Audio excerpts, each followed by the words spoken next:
Ahmed de dossier bi biñ ko andee man ak yow ñuy def émission matinale. neewoon naa la bu amulee sens dëgg. du ñibbi tey. bu ñu xëyaatee dossier ba ñëw neewoon naa la it ne. chargé dina bëri. waaye ba ñuy ñëwaatee it nee na wax naa la it ne la fii dina lijjanti leneen de maanaam yoonum Sénégal. xanaa rek mu bañ a am sa jot. waaye boo amee sa jot. nga xam ne yow doo dara te si lépp loo mënti ne da nga xam ne say caaxaan nga ne. parce que liñ koy toppee. moo di discours contraire aux bonnes mœurs, diffusion de fausses nouvelles, offense à une personne, exerce toute une partie des prérogatives du président de la République. yemuñu ca nag. dañuy viser waat article 80. lu tax ñuy viser article 80 bi c'est-à-dire biñ koy laaj dane woon administrateur u société yenn société. loolu day nekk benn bu ñu téye ñu laaj ko si mu ne du si tontu li tax ay avocat am demandé li la moom moo di expliquer article 80 boobu moo ko waral rawatina bi gars yi saytoo jàpp nañ ne am na 9 millions boo xam ne. dugg na ci comptam diggante Orange Money ak Banque Atlantique au-delà ci loolu nga xam ne Ahmed enquêteurs yi dañu gën a xóotal mbir mi fi ñu toll ni dañuy def réquisition ci banques yi waa ji lañ bëgg a xam ñaata compte la yor lan la amee lan la yor ci xaalis parce que li ñu bëgg a lijjanti fi ñu toll ni mooy est-ce que liggéey na li war a tax mu mën a am xaalis boobu est-ce que nekkul ne day jot xaalis pour mën a wax ju ñaaw te boo demee ci article 80 dugg ci code pénal lam ca wax leer na beneen da cee bokkat ne fi ñu toll nii service technique direction des transports def nañ fa réquisition li ñu jéem a xool mooy kii tudd Badara Gadiaga ndax am na fi wala am na ay kayit yu wane ne moom am na ay oto wala ya ci jëm ñu xool ndax koom-koomam war na ko mën a may mu mën a am loolee da cee bokkaat ne dañuy demaat feneen moo di conservation de la propriété des droits fonciers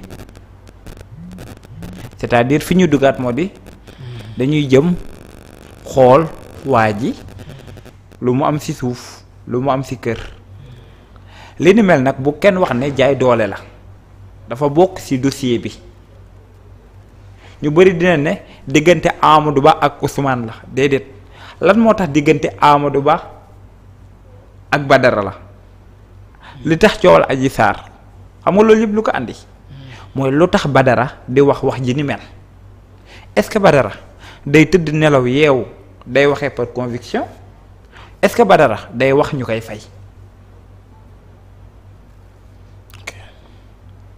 loolu nag bu duggee day mel ni ne nga dem ci article 80 bi dalay wax ne bu nekkee nit day jot ay koppar wala dañoo soupçonné da koy jot ngir muy def discrédit ci wàllum état ak la ci jëm jàpp ne loolu mën nañ koo daan lu mu gàtt moom amaan beeg la muy tëdd dina ca matum 3 ans jëm kaw même ay avocats mësuñoo xalaat ne bu ñu ñëwee article 80 bii di leen ko viser c'est-à-dire daaw du jigal bi toog di wax fii est-ce que man damay wax ngir conviction ak gëm-gëm bu ma toogee fii di wax nit wax ju ñaaw suba dañuy xool sama wéev ak yee ci jëm daaw da kat 313 lii la koy fay daaw da amul yorul amul société waaye daaw da jot na 10 millions si jamono boo xam ne moment boobu moo ngi jug di saaga kan moo ko envoyé 10 millions est-ce que daam politicien bu ko envoyé bu ñu xoolee traçabilité bi am ne ab politicien moo la ko envoyé nga jug di saaga nit dans ce cas wala ndax saabu saaga rek day jot d'ici wala heure boo saagaa rek jot wala heure bu ñu gisee ne tey saaga nga Ousmane Sonko rek da ngay jot loolu nag article 80 mooy ñëw moomoo. non mais. waaw article 254. lan 254 la parce que jàmbaar yéen article 80. article 80 ci sûreté de l'État la. waaw article waaw moo tax xam nga ñun dañ koy jaawale à chaque fois. dem leen article 80.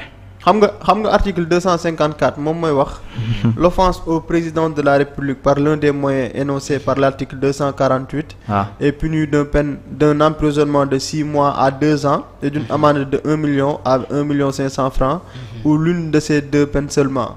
Les peines prévues à l'alinéa précédent sont applicables à l'offense à la personne qui exerce toute autre partie des prérogatives du président de la République. Donc article 254 boobu mooy wax ci lu jëm ci ay offense ak yooyu noonu.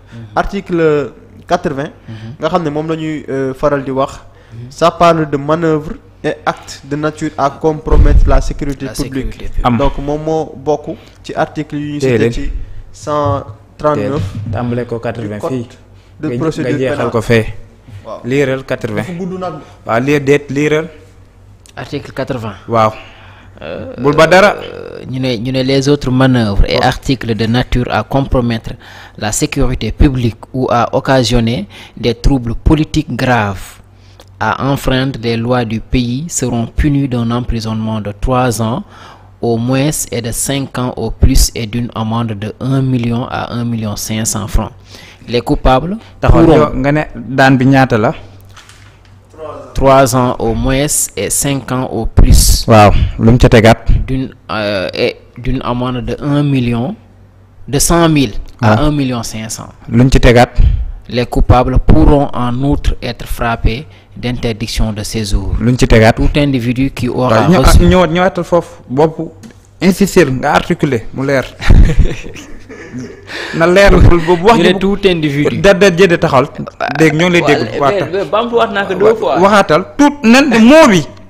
tout individu. waaw qui aura reçu, accepté, sollicité ou agréé des dons, présents, subsides, offres, promesses ou tout autre moyen en vue de se livrer à une propagande de nature à compromettre la sécurité publique ou à occasionner des troubles politiques graves, à jeter le discrédit sur les institutions politiques ou leur fonctionnement, ou à inciter les citoyens à enfreindre les lois du pays sera puni d'un emprisonnement d'1 an au moins et de 5 ans au plus et d'une amende double de la valeur des promesses agréées ou des choses reçues ou demandées sans que la dite amende puisse être inférieure à 100 000 francs.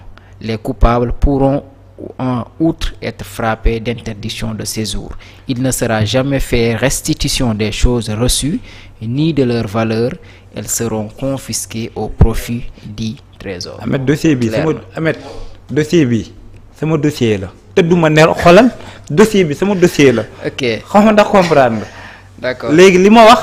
d'accord nga ko wala d'accord. d'accord non. non da. c'est bon même charge yooyu moom moo nekk fii. parce que fii on parle de ci parmi charge yi dañu si dugal sollicitation ou acceptation de don bi nga wax. ci article présent ou substitue dans le but de mener une propagande de nature à compromettre la sécurité publique. Donc compromettre la sécurité publique boobu dañ ci dugal. nga accepté don boo xam ne. boo xam ne dafa. voilà maa ngi doon wax ni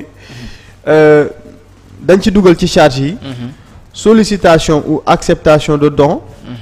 présent ou subsiste dans le cadre dans le but de mener une propagande de nature à compromettre la sécurité publique. kon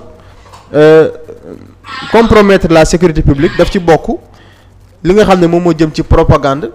ak acceptation de don présent ou subsiste dans le but de mener une propagande. donc dafa mel ni le fait que ñu viser loolu dafay delluwaat ci article 80 bi nga xamante ne ni moom la Daouda di wax. yeneen charge yi ñu ci wax offense au chef.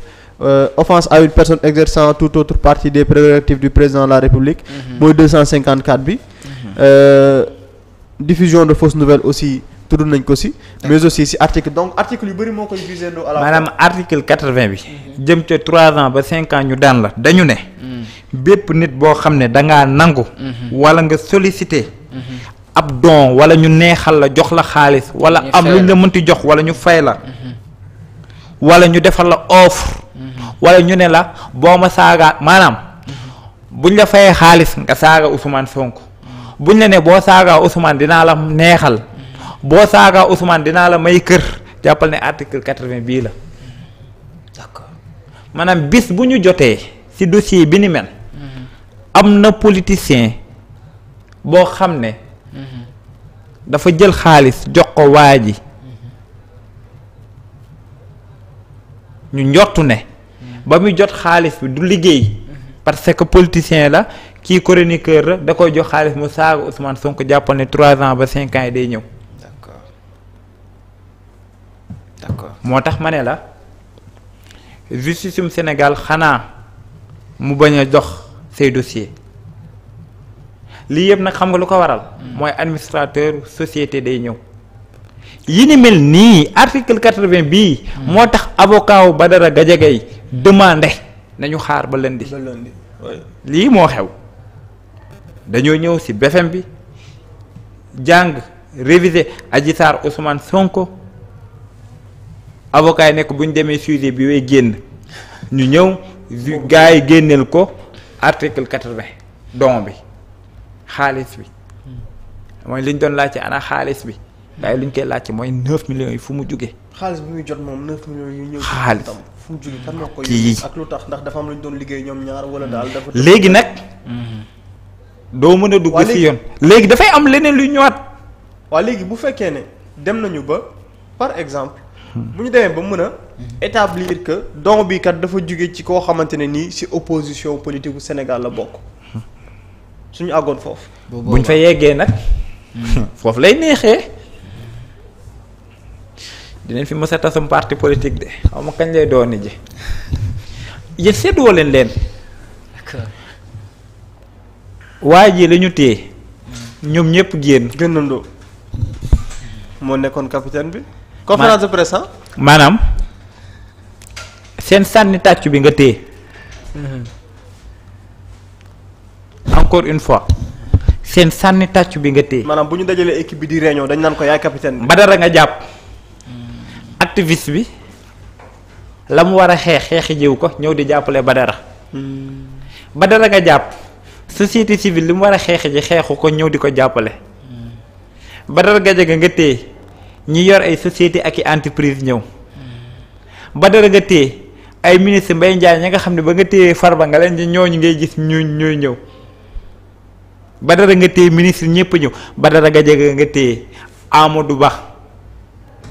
ki war a wane chef de l'opposition poste Khalifa Ababacar Sall def poste Barthélémy Toye Dias def poste ñoom ñëpp a def Macky rek a defagul. parti politique yi. maanaam képp ko bañ Ousmane Sonko bi nga téewee Badara def nga poste. d'accord. système. jërëjëf merci beaucoup Daouda. waaw baax na. ñu ngi lay jaajëfal bu suba la lëndi suba la lëndi. suba toog leen di taaxir di xaar ci 313. incha allah jërëjëf. merci à Ndeye Maguette Ngom ki mix junior Tigresse Khadim Bamba Binta Cissé Assa Sadio yéen ñëpp. Ayeba j'espère que yaa ngi am tan bu baax a baax ñu ngi lay massaw bu baax. di la souhaiter un prompt rétablissement Momo Daouda ñoo leen di sant bu baax a baax jox leen dig daje incha allahu rabbi dimanche prochain ci round-up de l'actualité de la semaine jërëjëf Momo beneen incha allahu rabbi jërëjëf Mouhamed jërëjëf maa lay ziar bu baax di nuyu la team Magui